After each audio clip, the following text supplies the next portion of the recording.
प्रेम से बोलिए हर हर महादेव। आज हम बात करेंगे हम मानव जीवन में एक गुलाब के फूल का क्या महत्व है। हम आपको बताएंगे कि गुलाब का फूल का महत्व। जैसा कि एक गुलाब का फूल हमें मनुष्यों को क्या क्या सिखाता है। हमें मनुष्यों को वो चलना सिखाता है, उठना सिखाता है, बैठना सिखाता है।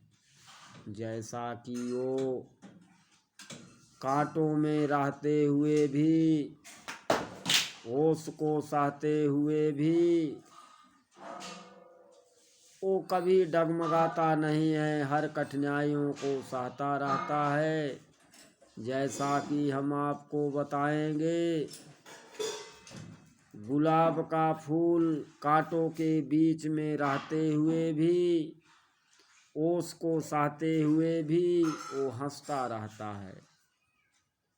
उस तरह हम मनुष्यों को कठिन परिस्थितियों में रहते हुए भी अपने अंदर की आत्मा को हंसते रखना है, ताकि हम भी और यह फूल की सारी खासियतों को देखते हुए उसको हमें मार्गदर्शन में लेना चाहिए कि वो हम मनुष्यों को कितना मार्गदर्शन दे रहा है कि इतनी सारी परिस्थितियों को झेलते हुए भी फिर भी वो जब सूर्य की रोशनी पड़ती है तो हंस देता है।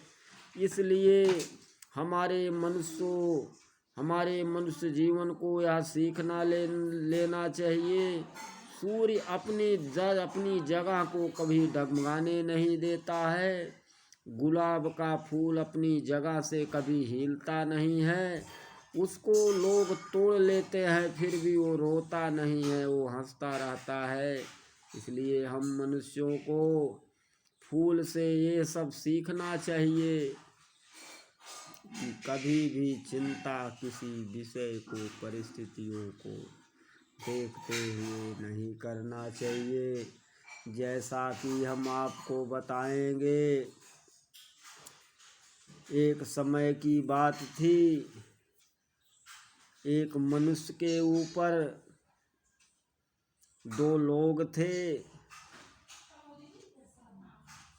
एक बहुत ऊंचाइयों पे था, एक बहुत नीचे पे था। लेकिन उसने कभी अपने को विचलित नहीं होने दिया और उसने ऊंचाइयों को छूने के लिए मजबूर हुआ। जैसा कि सुख और दुख दोनों जुड़वे भाई थे। कभी हम मनुष्यों में कभी सुख आएगा, कभी दुख आएगा, इसको हमें समझना पड़ेगा। सुख में भी हमें हंसना चाहिए, दुख में भी हमें हंसना चाहिए। दुख भी झेलना पड़ता है, सुख भी झेलना पड़ता है। हमें भगवान शिव पे भरोसा रखना चाहिए कि भगवान शिव की ही कारण ही मनुष्य कभी सुख पे जाता है, कभी दुख में जाता है। तो सुख क्या है, दुख क्या है, ये दोनों एक समान है। सुख भी अच्छा होता है, दुख भी अच्छा होता है। ये सुख और दुख क्या है, कुछ नहीं है, एक समान है। अगर मनुष्य सुखी ही रहेगा तो संसार में कौन दुखी रह सकता है। इसलिए हमें ये सब चिंता हटाकर दुख और सुख में कोई भी मतभेद, कोई भी विभिन्नता नहीं है, दोनों समान हैं। मनुष्य को यह देखना पड़ेगा कि सुख भी वही है और दुख भी वही है। दुख क्या है, सुख क्या है, कुछ नहीं है, संसार है। इस संसार में ही हमें समझना पड़ेगा, न दुख को चीज है न सुख है, तो संसार है। विधि का विधान है, विधि का विधान कभी काटा नहीं जा सकता है, विधि का विधान कभी रोका नहीं जा सकता है। ये संसार की माया है।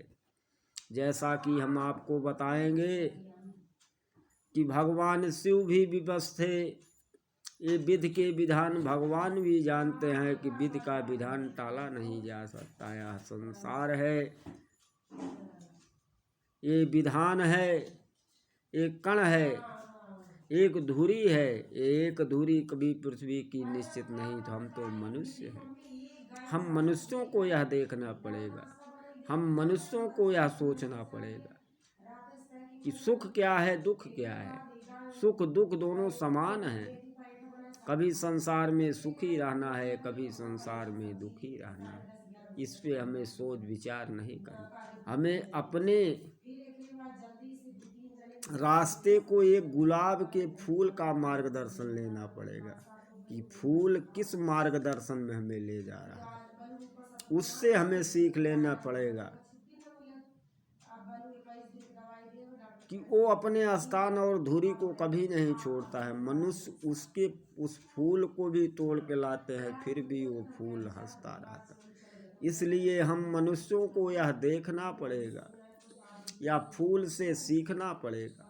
वो कांटों के बीच में रहते हुए, ओस को सहते हुए भी वो अब कभी विवश नहीं होता। उसकी महानता को देखते हुए हमारे जो पूर्वज थे, उन्होंने उसको इतना महत्व दिया कि आज की जो हमारी आधुनिक भारत है, आधुनिक देश है, उसकी महत्व को नहीं समझ रहे हैं। लेकिन जो हमारे पूर्वज थे, हमारे जो प्राचीन सभ्यता संस्कार थी, हमारी संस्कृति थी, उन्होंने फूल की इतनी महत्व दी कि उसको भगवान पर चढ़ाने के लिए मनुष्य को दिखाया। इसलिए हम मनुष्यों को यह देखना पड़ेगा कि फूल की महत्व को समझना पड़ेगा। फूल की कर्तव्य निष्ठता को देखकर उनसे हमें अनुसरण करना पड़ेगा कि हमारी व्यवस्था जो है, हमारी जो सोच है, एक गुलाब की फूल की तरह रखना पड़ेगा। भगवान शिव पे भरोसा रखना पड़ेगा। प्रेम से बोलिए हर हर महादेव।